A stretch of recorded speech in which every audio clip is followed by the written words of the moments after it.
دیں گے۔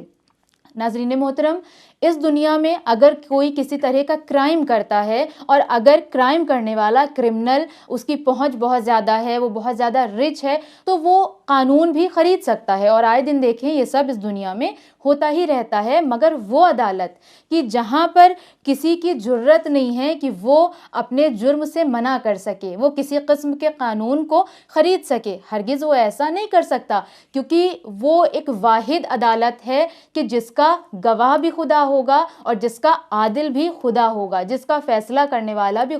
خدا ہی ہوگا، اور جہاں پر گواہی دینے کے لیے کسی اور انسان کی ضرورت نہیں ہوگی کہ جہاں کہ جیسے دنیا میں ہوتا ہے کہ ہم نے کسی گواہ کو کھڑا کر لیا اور اگر ہم اپنے معاملے میں سچے نہیں ہیں تو ہم نے کچھ پیسے دے دیے اور کسی گواہ کو ہائر کر لیا اور اس نے جھوٹی گواہی دے دی۔ کیا ہم آخرت میں ایسا کر سکتے ہیں؟ ہرگز نہیں کر سکتے، کیونکہ وہاں گواہی دینے کے لیے خود ہمارے اعضاء و جوارح تیار ہوں گے، ہماری زبان،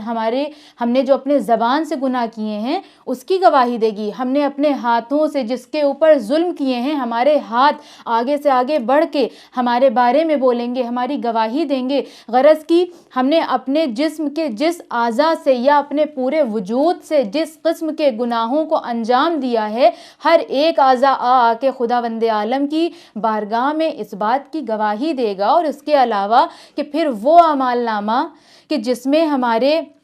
تمام اعمال لکھے ہوئے ہیں، چاہے وہ چھوٹی سی بات ہو یا وہ بڑی سی بات ہو، جیسا کہ سورہ کہف آیت نمبر 49 میں یہ ارشاد ہوتا ہے، اور انسان جب روز آخرت اپنے نامہ اعمال کو دیکھے گا تو یہ کہے گا کہ یہ کیسا اعمال نامہ ہے کہ اس نے چھوٹی سے چھوٹی بات کو بھی نہیں چھوڑا۔ بس میرے ذہن میں یہ آیت پڑھ کر فوراً یہ بات آ رہی ہے کہ انسان کا یہ سوال کرنا کہ جس کا خدا نے ذکر کیا کہ انسان یہ سوال کرے گا کہ یہ کیسا نامہ اعمال ہے کہ چھوٹی سی چھوٹی بات کو بھی نہیں چھوڑا، تو میرے ذہن میں فوراً یہ بات آ رہی ہے کہ انسان کو حق نہیں بنتا کہ وہ یہ سوال بھی کرے۔ کیوں؟ کیونکہ خداوند عالم نے تو پہلے ہی ارشاد فرما دیا تھا کہ فَمَن يَعْمَلْ مِثْقَالَ ذَرَّةٍ خَيْرًا يَرَهُ وَمَن يَعْمَلْ مِثْقَالَ ذَرَّةٍ شَرًّا يَرَهُ، کہ ہم تمہاری ذرہ برابر نیکیوں کا بھی تم سے حساب لیں گے اور ذرہ برابر بدی کا بھی ہم تم سے حساب لیں گے۔ ناظرین محترم، آج کے اس ایپیسوڈ میں بس اتنا ہی۔ آپ سے ملاقات ہوگی ہمارے نیکسٹ ایپیسوڈ میں، تب تک بنے رہیں چینل ون کے ساتھ۔